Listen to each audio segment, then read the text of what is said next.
So the first time I became aware of the emotional, I don't know what the word is, the emotional gap, the emotional difference between two situations, having two identical situations and responding very differently to both of them, depending on where one is emotionally, was my mom. She would she would literally hi mom.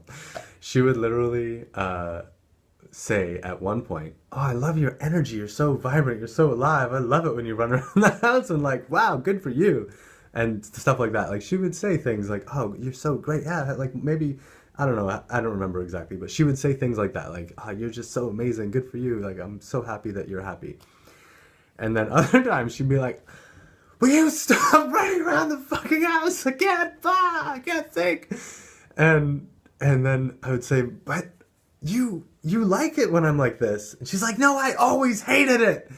And I thought, "No, you don't. You told me that you really like this. Like this was something that you specifically complimented me about last week or last night or whatever, right? And today you're talking about the other thing." So I was like, wait a minute, there's something is not quite right here. You're changing your mind. You're being funny, and so I that was my first awareness of this difference and how that affected people to have those different experiences, and I experienced it as well sometimes when um, well, I guess the most prominent example would be a lover of mine.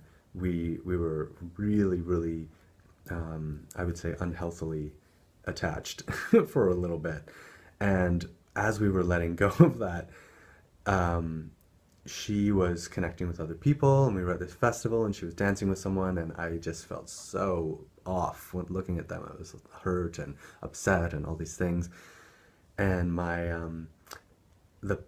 path had been to whenever a negative emotion would come up or something would come up that I didn't like, I would try and fix it and try and clean it up so that it wouldn't affect me anymore, so that I felt like I had moved it or I had done something about it. I fixed it. And I guess that's a masculine thing to do, right? Like, problem, I'll fix it. Da, da, da. And so I would go into it. However, at this point, I was at this beautiful festival, and sometimes those processes kind of took me into a little bit of a spiral, and it took me a while to get out of. And I just didn't want to like, and I looked like I was talking to myself because I would go and like do a little meditation where I would speak out loud, and sometimes it's whatever. So I thought I don't really want to do that right now. I really want to just enjoy this festival. So I just kind of left and focused on something else and got really happy doing whatever, listening to music and connecting with others. And then I remember this kind of like this procession of people coming and cuddling with me and connecting with me, and I just was like, oh, filling up. Felt so good. And then I saw them, my ex, whatever, and someone else dancing, and I thought, oh, wasn't that amazing? Like, good for you. You guys are so good together. I don't care. And I was just happy for them, and I felt good. And I was like, wait a minute. I'm doing the same thing that my mom was doing. From one perspective, this thing bugs me. From another perspective, this thing is actually really nice, and I'm so happy for them. What's going on here? And that's when I really realized a shift in my consciousness, and my process had to happen. Was that if every time a negative emotion came up, I felt like I needed to deal with it and fix it, would that be, wasn't that maybe adding more kind of fuel to the fire and not supporting more of just getting into alignment with whatever I wanted and then seeing it from that perspective? And so, like, if I could shift every negative emotion one by one and deal with them, but in my experience, that had resulted in a little bit of negative momentum. Sometimes I would get stuck. It would feel like there was always something to work on. And all of my focus would be how to fix my problems, how to deal with my issues, how to go through my stuff, how to like master my emotions. And and then it just took a lot of time and energy. And I was always kind of you know, happy. I've maintained a pretty happy demeanor since I was little, but I felt a bit drained, a bit. I was always just kind of barely having enough energy, and so now it's just this process of just bringing myself to higher and higher states of consciousness and understanding that when I do get triggered or when something upsets me, it's nothing to do with them. It's nothing I need to fix. It's something that I need to just move myself into a higher frequency. And sometimes it's easier to go straight through that problem, and sometimes it's easier to go around it. And I just use my intuition. And I talk about this in one of my other videos, probably the 17-second one or the dynamic manifestation meditation one, about how to move through those issues. I think it's dynamic manifestation meditation. So if you want to learn more about going into that, the negative emotions, you can check that out. I'll do another video more specifically about that later. But train of thought. Yeah, it's just interesting to learn how how to move through things without causing more damage. You know what I mean? Without getting too stuck in it or without creating too much stuff. So nowadays, I'm holding this high vibration. I'm really like staying in a high vibration. And sometimes that means, you know, going for a walk. Sometimes that means watching a movie. Sometimes that means doing videos. Sometimes that means focusing and working. Sometimes that means talking to a friend. Sometimes that means making love. Sometimes that means going out and having fun and playing music or listening to music. All those things are part of it. And it's just choosing what feels right for me right now, tuning myself to that highest frequency, and then just choosing something that's in alignment with that. Kind of like what's available, what's fun right now. And on that note, there's a beautiful story about I call it the one, and it's all about how I've really shifted my relationship with the three main areas of my life: my relationships, my health, and my finances, through this understanding of this idealized the one profession, the best job. What do I really want to do? The one partner. Who's the best partner for me? What's the best?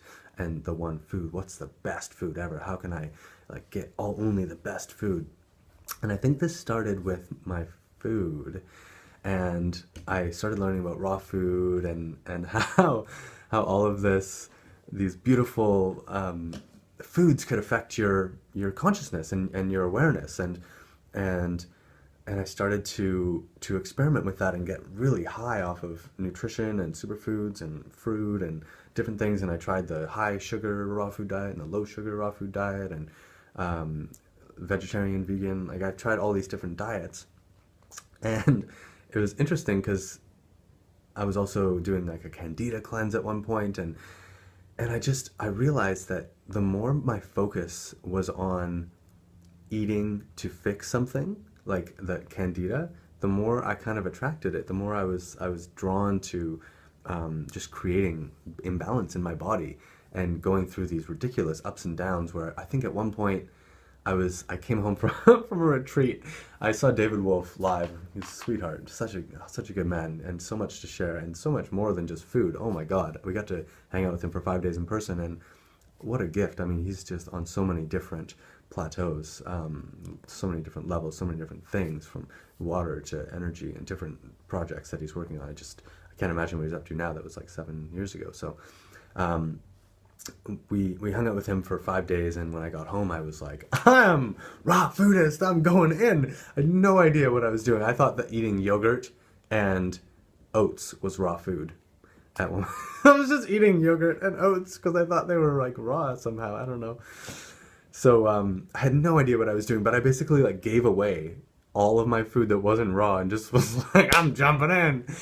And I remember actually one time I ate ice cream and I made myself throw it up because it was not what I considered to be raw. And it looked pretty gross thrown up, let me tell you. Thankfully, I think that's the only time I've ever experienced that. It was not comfortable, not fun. I don't recommend it. But that's the kind of extremes that I took myself to try and, like, I don't know, implement something or whatever. So I like to say that I've never been sicker than when I was trying to be well. And what happened was I just got so exhausted with trying to figure out like I would spend so much time in my mind trying to think about, okay, do I eat eggs? I don't know. Do I eat grains? Like what grains do I, and I was just always thinking about like what am I eating? What's right for me? Trying to be intuitive and trying to like figure it out. You know, I guess I have a Virgo mind, and I try and organize things, but it was just absurd the amount of time and energy I was spending trying to figure this stuff out. So at some point I really just lost my energy for it, and I said, you know what, I'm done. I'm gonna eat whatever I want, and I'm not even gonna worry about it. I'm just gonna eat whatever I want. And and I started to just eat whatever I wanted. And at first, yeah, there was some like other stuff that I might have been, depriving myself of, like some sweets and things. But eventually, I got into this habit of I would go to a grocery store, I would uh, feel how I wanted to feel about my health and my wellness and how I wanted to feel in relationship to food, and I would just tune myself to like, oh, I want to feel healthy and alive and vibrant and so just right on point, and like everything's working well and smooth digestion and more than enough energy all the time, and just so vibrant, so alive, so creative, just so much energy to do the things I love. And just like, I would do this either right in the grocery store or before or whatever, and I would just tune myself. It just feels so good, so alive, so energetic. It feels so good in my body, so healthy. Oh, thank you so much, beautiful food. I love you. So I would just tune into that, and then I would hold that vibration and just find the foods that matched it. And I ended up eating a lot of fruit and some meat once in a while. And like maybe once in a day, I would have sort of a heavier meal, like a wrap or um, some kind of regular, like a healthy-ish dish, like some veggies and some carbs and some whatever it was, just some food. And and I've just been doing that. I've just been eating intuitively, like what feels right for my body right now, what's available, what's around me, what out of what's around me and what's here right now, what feels like the best thing to buy or to get, and then out of that, what feels like the best thing to eat right now, and learning about food combining, how it's I mean, you know this stuff probably, or you've heard, but you eat melons first. Those are 15 minutes, so you eat those on their own, and then they take 15 minutes to digest. And then the acid fruits and subacid fruits, they take about 45 minutes to half an hour to digest. So apples and grapes and mangoes and things and oranges. So you can eat those together. And then the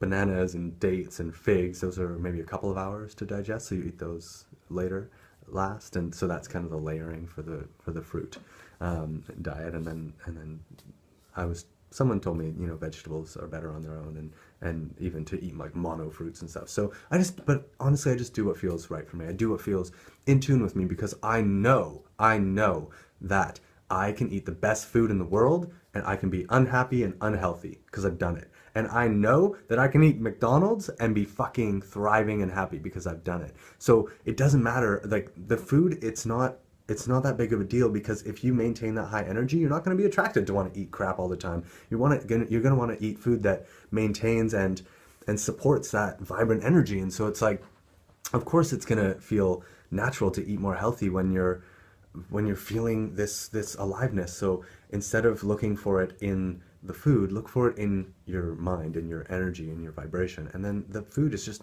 it's just natural. It's just like, it's just going to come. It's just going to be there naturally. And as I'm saying this, it's like, we'll talk about that, the finances one next. But the next thing that happened to me was my relationships. And I had this huge, ever since I remember in grade 7, I had this, we wrote down a note to ourselves to open in grade 12 of the things that we wanted to accomplish and what we were most excited about. And the thing that I was most excited about that I wrote first was to be in a long-term relationship. That was really exciting to me in grade 7. And also to be an NHL player and something else. So, so relationships have always been a big thing for me, and I've always had this sort of like dive right in, like let's get married tomorrow sort of thing, and just being really crazy and ridiculous sometimes, as Hi, all you ex-partners. I'm sure you can attest to my nutsiness. Um, I love you. So the thing with that was I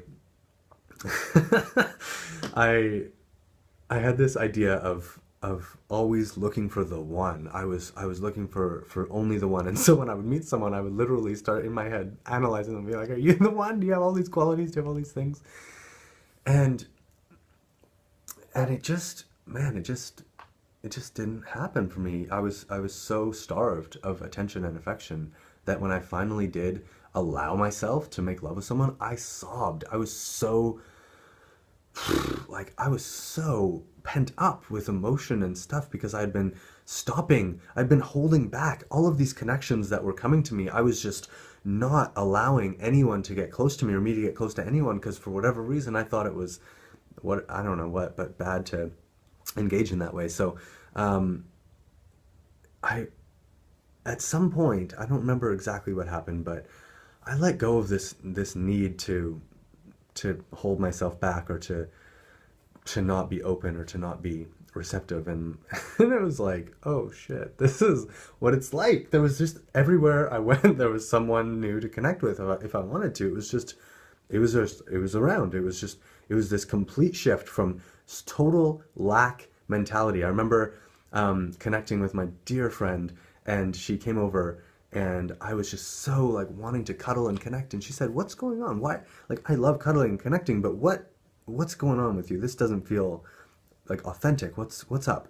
And I said, "Well, I get so rarely to connect with people and cuddle that when it happens, I want to get the best, the most out of it." And she was like, "Whoa, that is the opposite of my experience. I have so many connections, and Shine, there are so many connections for you if you want. Like there is abundance." So, just she actually was like, I can't take this," and she went and stayed somewhere else. I love you.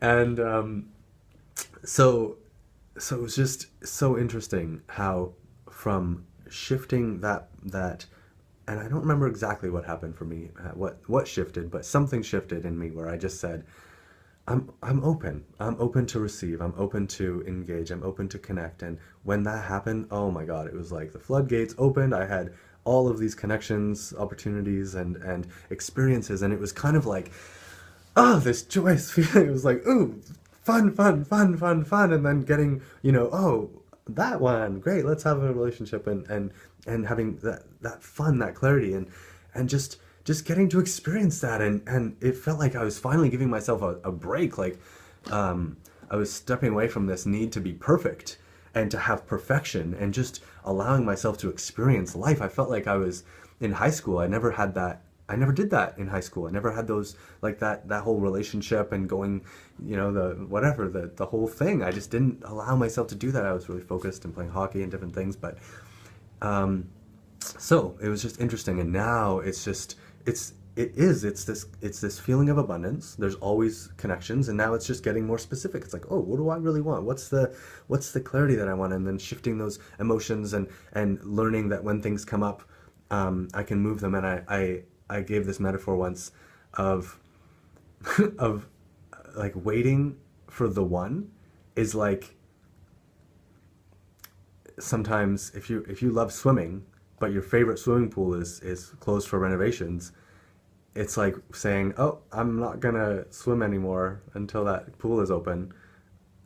It's like, why not just go to this pool and swim and practice? It's just practice. It's like you just play, and eventually, you get more clear, and then you do it. And I guess, of course, yeah, if you really wanted to wait for that renovation to be finished, you could find something else to do. But for me at the time, it was like, I just want to play. I want to be engaged. I want to jump in. I want to play with whatever's available and learn and grow, and then and get more clear, and then from that point get more clear, and from that point get more clear, and then just really zone in on what I'm wanting. And so that's what I'm doing, is just getting more clear.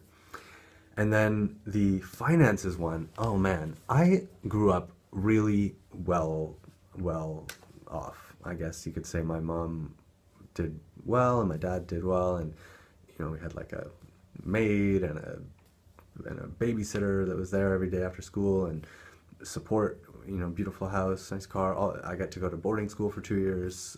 I had my own car at 16 and got to travel and had kind of unlimited funds until I was, I don't know, older. Never had to ask. Well, I had to ask a lot of times for things, but I always kind of got what I wanted when I asked enough times. Sorry, Mom. But so I grew up really well off, really happy, really abundant. I never had issues with money. It was like the last thing I thought about. It was so funny because at certain times, looking back, I would think, "How? What was I thinking? Like, I didn't have money for this." But I wasn't even. Uh, it wasn't even something that crossed my mind when I thought about doing something. It was just, I just thought about doing something, and the money would just happen. Like, I remember wanting to go to boarding school, and it didn't even occur to me to think about the money. It was $25,000 a year. It wasn't even a part of my thinking process. It was just irrelevant. It was like, this is what I want, and it happened. It came. And um, so many times like that where I just was traveling and flowing, and the money was just always it was so funny. It was the last thing on my mind. I wasn't even thinking about it. And at some point, I began to write music. I began to share so much song and music, and I actually kind of felt, looking back on it, it's like when you get into a relationship and you get too attached, and you're like, oh my God, I need to marry this person. They make me feel so good. I felt that way about music, and I was like, I need to do only music. And so I would get all these opportunities to make money, and I would just turn them down. I would say, no, I'm a musician, I'm only gonna play music. And oh my God, the, the, that experience is when I started to feel lack, and I, it resulted in consistent being broke for many years because I wasn't able to let go of that attachment, of that need to just do that thing that made me feel so good. And I wasn't able to sort of take the fruit that was just all around me and just feed myself with what was around me. I was holding myself apart from the abundance that was right around me out of some far off idea of what I thought I wanted. And it was the same experience with my food. It was the same experience with my relationships. And I'm only just, I mean, I live in a beautiful place. I have beautiful friends. I always have enough money. I eat beautiful food. It's like, I feel abundant. And of course, there's always other levels of abundance that I want to get to. And I'm doing work that I love. I only work when I want, as much as I want, pretty much. I like have total freedom and flexibility in my schedule. Like, I'm abundant. I definitely feel abundant. I'm obviously building, and everyone is, and there's more that we can create and co-create, but now it's like, there's always enough. And I'm stepping into that space where I'm actually kind of, it's interesting actually, because I went from feeling so abundant when I was younger to really lackful and really not abundant, and to the point where I was kind of counting the dollars and like worried about spending, and then I just said, no, I'm not living in lack consciousness. I'm gonna do what I want when I want. I'm gonna buy what I want. I'm gonna do what feels right for me, and the money will come, and it does all the time. It's always enough. There's always enough. There's always enough. I've never not had enough. Trust me, there's always enough. There's always enough. You can never not have enough. It's ridiculous how much there's always enough, especially when I'm in that mindset of like openness. And I had an experience recently where instead of worrying about I had some bills coming up, and I knew that I wanted to pay it by then, but I also wanted to just like be free and not think about it. So I just didn't think about it. I was like, oh, I have this stuff coming up and I'll figure it out. And the day before it was due, I was like, I should probably get on that and figure it out. And then I remembered that nothing that I want is upstream, and that everything I want is in that flow, and the right idea and the right inspiration will come to me when I'm in that flow. So just get in the flow. So I just forced myself to not think about anything negative, to not focus on worry, to focus on pure abundance, to focus on anything that felt good for me, and I just did that. And in that moment I had an idea. It was an inspired idea to call someone and connect, and I did, and the money came, and it was like, ah, that was easy. It was probably, I don't know, an hour or two of worry as compared to before, when it would be weeks and months of, or just consistent, not sure, and not like feeling that worried. It's getting more and more. I'm coming back to that natural state because I lived in that natural state of abundance for a while, and so I know what it's like. It's so weird to be in this other state, and to get used to it. And I always when I was transitioning from being super abundant and just so not even thinking about it to having lackful mentality, I consciously chose some things to hold on to. Like, I never looked too much at prices in grocery stores because I was like, to I don't want to think like that. I want to have one thing at least that I can hold on to that reminds me of that abundance. And so I remember really wanting to hold on to that mindset, but not having that clarity of how to. And so now I'm just sort of allowing myself to come back into that clarity and receive and just open, and it's like the floodgates are open. There's project here, other things happening, getting more focused on what my true path is by releasing any emotional attachments to other projects that I might have been doing, and just getting really clear, and oh, I want to do this and I want to do that. And it's more of like, how can I feel as good as possible right now, and what's around me, what projects are here right now, and what projects are sort of being shown to me and brought to me, and which one feels most in alignment right now based on how I feel, and also what I want to create in the next little while, financially and otherwise. Okay, great. And okay, that's the one that feels most in alignment. Great. I'm going to focus on that. And then what's the next step in that? Okay, great. Which one feels most, okay, that's my action step. So that's how I'm making this video. It's more like I was laying in bed and thinking about just doing my meditation, and then I started to have this natural wanting to share my story, and to get into that more. So that's where this one was coming from. And I think that's good for now. I will continue the story further in the next video. Okay, I'll talk to you soon. Bye.